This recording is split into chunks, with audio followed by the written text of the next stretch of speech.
की संपूर्ण जिल्हा परिषद साध्या वेशातल्या पोलिसांनी बनली होती. म्हणजे आम्हाला समजलं नाही की एवढं मोठ्या संख्येनं पोलीस का इथं आहेत. आणि आमच्या एक सन्माननीय सदस्य बापूसाहेब शिंदे आहेत आमच्या बरोबर, त्यांचं आमच्याच 2 सदस्यांनी अपहरण केलं अशी त्यांच्या विरुद्ध काल मोठी तक्रार दाखल केली. सकाळी काल एकदा त्यांच्या विरुद्ध तक्रार झाली. ते स्वतः पोलीस स्टेशनला गेले. त्यांनी पोलीस स्टेशनला मात्र जबाब दिला की मी पुन्हा मला कोणी अपहरण केलेलं नाही, मी माझ्या मर्जीनं माझ्या पक्षाबरोबर आहे.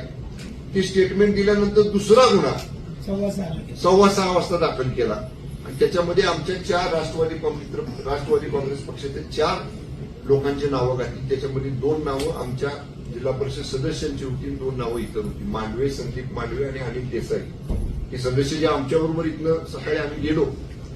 त्यांना आतमध्ये जाताना त्याच्या अगोदरच सांगतो, कामेश कांबळे जे आमचे सदस्य होते त्यांना मी आणि मकरंद आबा आम्ही लिफ्टमधनं वर घेऊन जात असताना माननीय शिवेंद्रसिंह राजे गोष्टींनी त्यांना हरवलं. तो म्हटला मला बोलायचं नाही, मी आबांच्या दादांच्या बरोबर मी जाणार आहे, एवढं स्पष्ट त्या कामेश कांबळेंनी सांगितलं. तरी बाबांनी त्याला दम दिला. बाबांबरोबर ज्यांचा जिल्हा परिषदच्या निवडणुकीशी संबंध नाही अशी सातारचे नगराध्यक्ष मोहिते आणि एक फिरोज पठाण नावाचा त्यांचा कार्यकर्ता, त्या तिघांनी मिळून मी त्याला कवळा भरला होता. असं मी त्याला मिटिंग धरलं होतं कामेशला. माझ्या मिटिंगनं सोडवून त्याला उजव्या बाजूच्या वरांड्यामध्ये ओढत नेलं. तिथनं धरून मी आणि आम्हाने परत त्यांच्या मिटिंगनं सोडवून त्याला लिफ्टमध्ये आणलं. लिफ्टमधनं 4थ्या मजल्यावर आम्ही घेऊन गेलो. अगदी दरवाज्यातनं आतमध्ये आमच्या सगळ्या सदस्यांच्या बरोबर, तुम्हाला आमचे सदस्य सांगतील, आमच्या सगळ्या सदस्या बरोबर ते कामेश कांबळे जाऊन आमच्या सदस्यांच्या बाजूला बसले. दुसरे जे 2 सदस्य आमचे खाली होते त्यांना आणायसाठी आबावरच थांबले. शशिकांत शिंदे साहेबांनी आम्ही खाली आलो. तोपर्यंत शिंदे साहेबांना लोकांनी सांगितलं की बसमध्ये बसणाऱ्या सदस्यांना सुद्धा आत सोडत नाही, त्यांची बस सुद्धा बाहेरच उभा केलेली आहे दरवाज्यावरती. शशिकांत शिंदे साहेब तिकडे बसकडे गेले आणि जे 2 सदस्य खाली होते अनिल देसाई आणि संदीप मांडवे त्यांना घेऊन मी वर आलो. मी वर आल्यानंतर 4थ्या मजल्यावर गेल्यावर बाबा जसं सांगतायत 101 साध्या वेशातले पोलीस त्या लिफ्टच्या समोर उभे होते. त्यातनं सुद्धा लिफ्ट पोलीस त्यांना धरत होते आणि मी आमच्या 2 सदस्यांना घेऊन आबा आणि मी आम्ही दरवाजापर्यंत गेलो. दरवाजापाशी अक्षरशः पोलिसांनी असं दांडकी आडवी लावली, काट्या आडव्या लावल्या. आम्हाला पुढे जाऊ दिलं नाही. 25-30 पोलीस आम्हाला मागे ढकलत होते. हे आणि मी पुढे होतो. आमच्या दोघांच्या मध्ये ते सदस्य होते, आम्हाला मागे ढकलत होते. 10 पोलीस एका सदस्याला ओढत होते. 10 पोलीस साध्या वेशातले. तो मांडवे सदस्य आमचे ते सांगत होते अरे मंत्री आहेत 2, पण काही सुद्धा त्या पोलिसांवर परिणाम नाही. मला त्या झटापटीमध्ये मला इजा झाली, रक्त आलं माझ्या हाताला. काय लागलं मला त्या गडबडीत समजलं नाही. पण तरी सुद्धा दरवाजापर्यंत त्या संदीप मांडवेना आणि अनिल देसाईंना आम्ही नेलं. पण ज्यादा परत त्या सिव्हिल ड्रेसमधले पोलीस आले. म्हणजे तसं बघितलं तर आम्ही दोघं, नितीन काका होते, आम्ही शशिकांत शिंदे साहेब होते, आम्ही 5-25 पोलिसांना बाहेर पडलो. म्हणून त्यांनी ज्यादा बाहेरच्या बाजूला उभे असणाऱ्या पोलिसांना बोलवलं आणि त्याने आम्हाला ओढलं बाजूला आणि आमच्या तावडीतनं ते 2 सदस्य त्यांनी घेऊन पोलीस स्टेशनला गेले. म्हणजे जर तुम्हाला लोकशाही मार्गाने जर तुम्हाला सत्ता पाहिजे होती तर लोकांनी कौल तर 37 मतांना आमच्या बाजूने दिला होता. पण आम्ही काही निवडणूक झाल्यावर हातात घातलेला नाही. आमचा तिघांचा हातात निवडणुकीच्या आधीपासून आहे. 2 राष्ट्रवादी तरी एकत्र लढल्या आणि शिवसेना आणि राष्ट्रवादी काँग्रेसची आम्ही तडजोड करून प्रीपोल अलायन्स निवडणूक पूर्व युती आम्ही केली. आमचे 37 सदस्य आपले निवडून आले. आमच्यातल्या 2 सदस्यांनी व्हीप मोडला, त्यांच्यातल्या राष्ट्रवादीतल्या 2 सदस्यांनी व्हीप मोडला. ठीक आहे, त्यांच्यावर आता आम्ही पक्षांतर बंदाची कारवाई करू, त्यांचं डिस्क्वालिफिकेशन करू, त्यांचं सदस्यत्व रद्द करू. अगदी सुप्रीम कोर्टापर्यंत जायची वेळ आली. काही लोकांनी सांगितले त्या सदस्यांना की तुमचं सदस्यत्व जाऊ देत नाही. पण सगळंच काय आज जसं शासन त्यांचं मांडलिक झालं, पोलीस जसं त्यांचे घरगाड्यासारखं वागले भारतीय जनता पक्षाच्या, तसं न्याय देवता आम्हाला न्याय दिल्याचा विश्वास आहे ना. आम्ही इथं न्याय मागू, कोर्टामध्ये जाऊ, हायकोर्टात जाऊ, सुप्रीम कोर्टात जाऊ. पण ज्यांनी पक्षाचा आदेश मोडलाय त्यांच्यावर कारवाई करायचा आम्ही निश्चितपणे कोर्टाच्या न्यायालयाच्या माध्यमातून प्रयत्न करू. पण आज मला एकच तात्पर्य सांगायचं आहे, आम्ही तरी सुद्धा 33 सदस्य इथनं गेलो होतो. 33 मतं जर आम्हाला पडली असती आणि नेलेले सदस्य ते मतदान करायसाठी येत होते. म्हणजे तुम्ही लोकशाहीचा खून केलाय. लोकशाही मतदानापासून कुणालाही रोखत नाही, पण इथं मतदानाच्या दरवाज्यावर आलेला आपल्याला तर सगळ्यांना नियम माहिती आहे. 100 मीटर पांढरी लाईन उडलेली असते निवडणुकीच्या वेळी. त्या पांढऱ्या रेषेच्या आत 5:30 वाजायच्या आत जर आपण माणूस उभा केला तर रात्रीच्या 8 वाजेपर्यंत मतदान घेतात. ह्यांच्या 100 मीटर नाही, आज अधिकारी बसले, ह्या दरवाजावर आम्ही नेऊन त्याला सोडले, तिथनं पोलिसांनी ओढून गेले. म्हणजे किती दादागिरी, किती मजुरी, किती सत्तेचा माज. आम्ही पण आहे ना त्या सरकारमध्ये मंत्री आहोत. मंत्र्याला जर जखम होती, दुसऱ्या मंत्र्याला जर तुम्ही त्यांना जर धक्काबुक्की करता, 2-2 मंत्र्यांना ओढता, म्हणजे तुम्हाला मंत्री असलेल्याचं सुद्धा तिथं समोर आपले त्याचं सुद्धा भान नाही. एवढे पोलीस मांडलिकत्व पत्करल्यासारखं भारतीय जनता पक्षाचे आज वागलेले आहेत. आम्ही आमच्या युतीच्या वतीनं या पोलिसांचा आणि जिल्हा प्रशासनाचा जाहीरपणानं धिक्कार करतो, निषेध करतो. आणि समारोप करताना मी एवढं सांगेन, या प्रकरणाची सुरुवात आज भारतीय जनता पक्षाने केलेली आहे, पण याचा शेवट राष्ट्रवादी काँग्रेस आणि शिवसेनेची युती. निश्चितपणे आम्ही जास्त बोलत नाही, पण आज तुम्ही बघितलं असेल माध्यमांनी सुद्धा, आम्ही बाहेर आलो, निवडून आलेल्या लोकांच्या अंगावर गुलाल होता, पण चेहऱ्यावर सुटकी काळा होती. आणि आमचे लोक पराभूत झाले होते, पण वाघासारखी ताट मान करून आमचे सगळे घोषणा देत होते शिवसेनेच्या आणि राष्ट्रवादी काँग्रेस पक्षाच्या विजयाच्या. हा मर्द शिवसैनिक आहे, हा मर्द राष्ट्रवादी काँग्रेसचा सैनिक आहे. त्यामुळे ठीक आहे, त्यांच्या हातात सत्ता, आमच्याही हातात 2.5 वर्ष शिंदेसाहेब मुख्यमंत्री होते ना, पण असं कधी असलं गलिच्छ राजकारण त्यांच्या नेतृत्वाखाली आम्ही पण मंत्री होतो. मी पण पालकमंत्री मागच्या वेळी आता आहे. अनेक निवडणुका झाल्या, मग का बरं आता बोलायचं नाही मला. हे विरोधात उभे होते आणि भाजपचा उमेदवार 2024च्या निवडणुकीला उभा होता. माझ्या मागल्यात आबांच्या माझ्या कशा नीत्या केल्या, नाहीतर काय निकाल लागला असता 2024च्या विधान लोकसभेचा ते कळलं असतं ना. ते विसरला तुम्ही. ज्या किती मतांनी निवडून आली भाजपची सीट लोकसभेला, 34,000. मग खरं दावाल्यानं आम्ही रात्री 10 नुसते फोन केले, 10 मी 10 फोन केले असते, चित्र वेगळं दिसलं असतं. पण आम्ही आमच्या नेत्यांचा, आम्ही महायुतीचा धर्म पाळला. पण त्याची अशी जर परतफेड भारतीय जनता पक्षाकडनं होणार असेल तर हे पूर्णपणे चुकीचं आहे. मगाशी सांगितलंय, मी उद्या दिवस मतदारसंघात आहे. रविवारी मुंबईला गेल्यावर माझ्या पक्षाचे मुख्य नेते, राज्याचे उपमुख्यमंत्री आदरणीय एकनाथजी शिंदे साहेबांच्या कानावर सगळा इतके वृत्तांत घालेल. आवाज सुद्धा मान्य सुनेत्रा वहिनी साहेबांच्या कानावर हा इतके वृत्तांत घालतील. शशिकांत शिंदे साहेब, पवार साहेबांच्या सुप्रियाताईंच्या कानावरती हा इतके वृत्तांत घालतील. आणि निश्चितपणे जिल्ह्यात काय भूमिका घ्यायची ते आम्ही सगळे एकत्र बसून ठरवू. पण एक वाक्यात मी सांगेन, भारतीय जनता पक्षाने नीचपणाचा आणि सत्तेची मस्ती कशी असती त्याचा कळस करून आज दाखवलेला आहे. हे लोकशाहीचा गळा घोटणारं कृत्य आहे. सातारा जिल्ह्यातली स्वाभिमानी जनता भारतीय जनता पक्षाच्या या कृत्याचं उत्तर लोकशाही मार्गानेच त्याला दिल्याशिवाय राहणार नाही. प्रश्न नंतर विचारा, आधी यांचं उद्या मग आम्हाला प्रश्न. आता आम्हा बोलतील.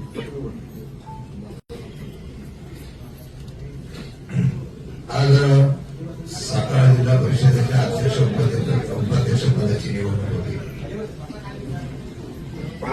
पालकमंत्री शंभूराजे देसाई, विक्रम पाटील, नितीन काका आणि आम्ही जरा शांत सगळ्यांनी येऊन ही निवडणूक लढवत असताना जनतेने यशवंतराव चव्हाणांच्या आणि असलेल्या भूमिकेला पाठिंबा देऊन या सातारा जिल्ह्याने इतिहास घडवला.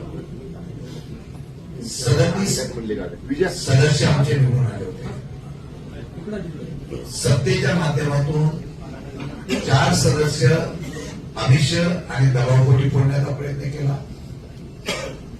कालपर्यंत 33 सदस्य आमच्याबरोबर होते, आहेत, आजही होते.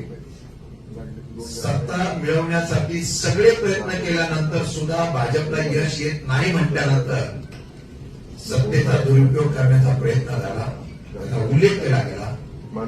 ज्या सदस्याचा अपहार झाला सांगतात तेच सदस्य आमच्यावर मतदानाला आले आणि त्यांच्यावर गुन्हा दाखल केला ते त्यांच्याबरोबर होते.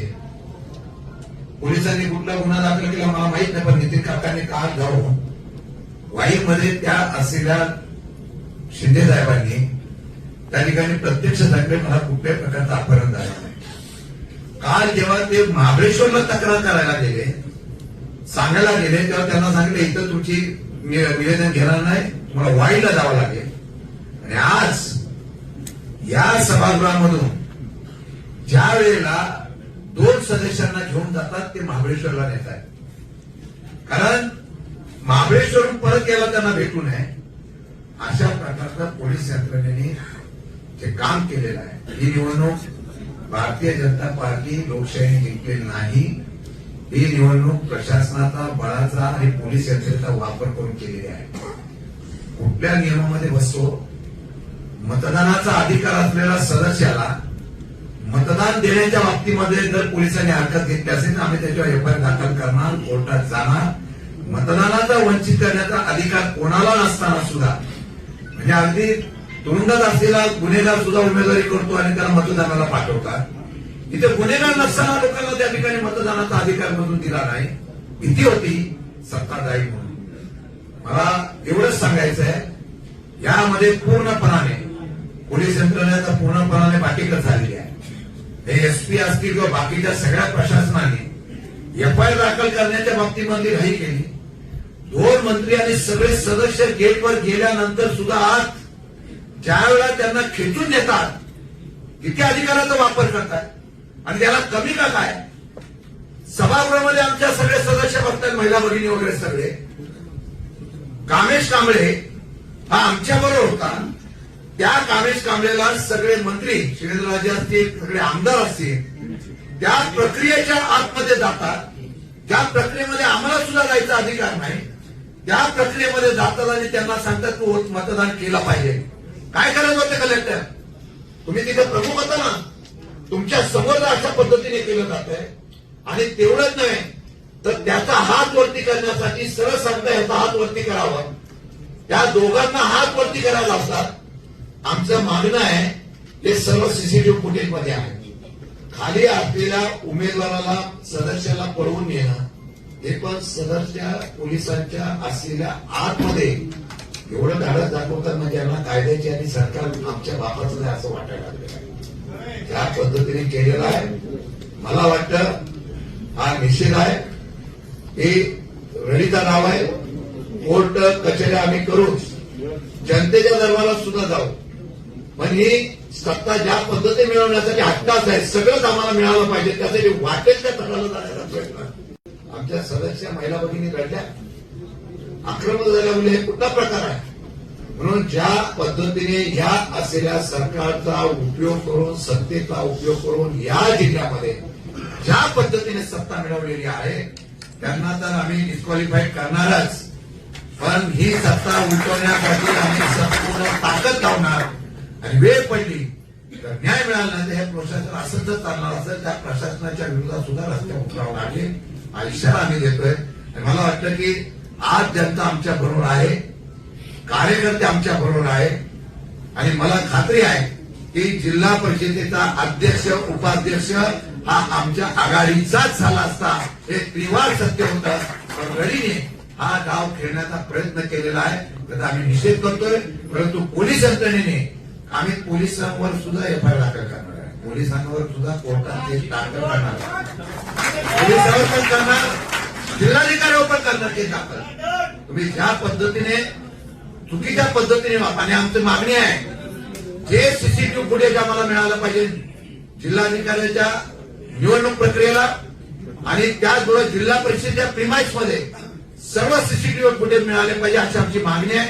आणि तशा प्रकारचे सगळे पुरावे घेऊन आम्ही कोर्टामध्ये लढाई तर जिंकू, पण रस्त्यावर सुद्धा जिंकू एवढा इशारा आम्ही देतो.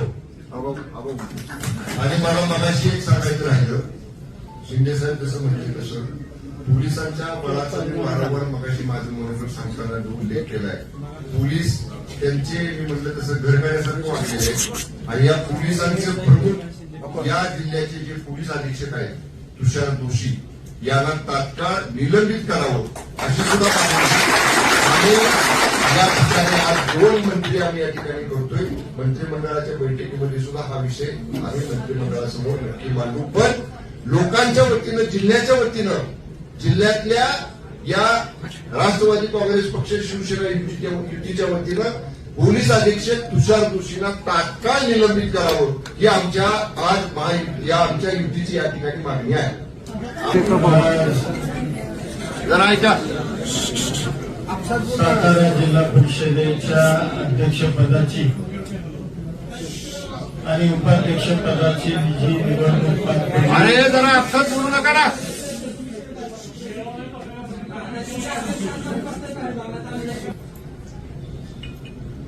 या पुरोगामी सातारा जिल्ह्याला किंबहुना जो जिल्हा कैलासवासी चव्हाण साहेबांचा जिल्हा म्हणून ओळखला जातो, या जिल्ह्याच्या दृष्टीनं एक अतिशय काळाकुट्ट दिवस आहे असं म्हणलं तर काही वावगं होणार नाही. खरं तर या जिल्ह्यानं राज्याला नेतृत्व दिलं, देशाला नेतृत्व दिलं आणि दुर्दैवानं आज या जिल्ह्यामध्ये अशा पद्धतीनं आसुरी सत्ता मिळवण्याचा जो प्रयत्न झाला, हा जिल्ह्याच्या राजकीय जो इतिहास आहे या इतिहासाच्या दृष्टीनं अतिशय घृणास्पद प्रकारे असं म्हणलं तर काही वावगं होणार नाही. खरं तर या जिल्ह्यामध्ये अनेक राजकीय संघर्ष झाले, अनेक पक्ष पूर्वी होते, आज जसे तसे पूर्वी होते. अनेक दिग्गज मंडळी या जिल्ह्यामध्ये त्यांनी नेतृत्व केलं, या जिल्ह्याला विकासात्मक दिशा देण्याचं काम केलं. त्याच सातारा जिल्ह्यामध्ये दुर्दैवानं जे याच्यापूर्वी कधीही घडलं नाही, कधीही नाही, म्हणजे तुम्हालाही पत्रकारांना कल्पना आहे की अशी घटना याच्यापूर्वी या जिल्ह्यामध्ये कदापिही घडली नाही. ती घटना आज सातारा जिल्ह्यामध्ये भारतीय जनता पार्टीनं जे राजकारण आज या ठिकाणी केलं, त्यामुळे या जिल्ह्याची मान शर्मेनं खाली गेली असं म्हणलं तर वावगं होतं. खरं तर आमची मेजॉरिटी होती. लोकशाहीमध्ये मेजॉरिटीला महत्व असतं आणि दुर्दैवानं आज मेजॉरिटीचा विचार न होता पोलीस बळाचा, प्रशासनाचा प्रचंड वापर करून, म्हणजे मगाशी म्हणल्याप्रमाणे आम्ही राज्याचे दोघं मंत्री आहोत, खासदार आहेत, आमदार आहेत, आम्ही एवढी मंडळी जबाबदार तिथं असताना सुद्धा प्रशासनानं आमच्या सारख्यांवर दांडगावा करावा, याच्यासारखं दुर्दैव असूच शकत नाही. यासाठी काय केलं पाहिजे आपण? यासाठी म्हणजे आजची ही घटना माझ्या माहितीप्रमाणे किंवा मला जे वाटतं, या जिल्ह्यातल्या सर्वसामान्य माणसाला ही घटना बिलकुल आवडणार नाही. या जिल्ह्यातला प्रत्येक माणूस आजच्या या निवडीचा निषेध करेल अशा पद्धतीचं कार्य आज या मंडळींनी त्या ठिकाणी केलं. म्हणजे मेजॉरिटी आमची असताना खोटे नाटे गुन्हे दाखल केले. बर मला सांगा, ज्या व्यक्ती अबस्कॉन्डिंग आहे म्हणले, ती व्यक्ती पोलीस स्टेशनला जाऊन सांगते, समक्ष इन कॅमेरा स्वतःच्या लेखी हातानं निवेदन लिहिते, देते. ही घटना पहाटे 5:30 आणि पुन्हा 6:15 त्याच पद्धतीचा दुसरा गुन्हा हा दाखल केला जातो आणि तो अपहरण करून खून करणे अशा पद्धतीचा गुन्हा हा दाखल केला गेला. आणि जे आमचे सदस्य होते त्या सदस्यांना मतदानापासून जाणीवपूर्वक प्रशासनाला आणि पोलिसी बळाचा वापर करून आमच्या लोकांना मतदान करू दिलं नाही. हा लोकशाहीचा घडा घोटण्याचा प्रकार. ते आज या जिल्ह्यामध्ये घडलं आणि मला खात्री आहे हा जिल्हा, या जिल्ह्यानं देशाला स्वातंत्र्य मिळण्याकरता योगदान दिले. म्हणजे स्वातंत्र्यपूर्व काळामध्ये सुद्धा या जिल्ह्यातल्या अनेकांनी बलिदान दिलं आणि या राज्याचं सुद्धा नवमहाराष्ट्र निर्माण करण्याकरता सुद्धा या जिल्ह्यातल्या नेत्यांनी फार मोठं योगदान दिले.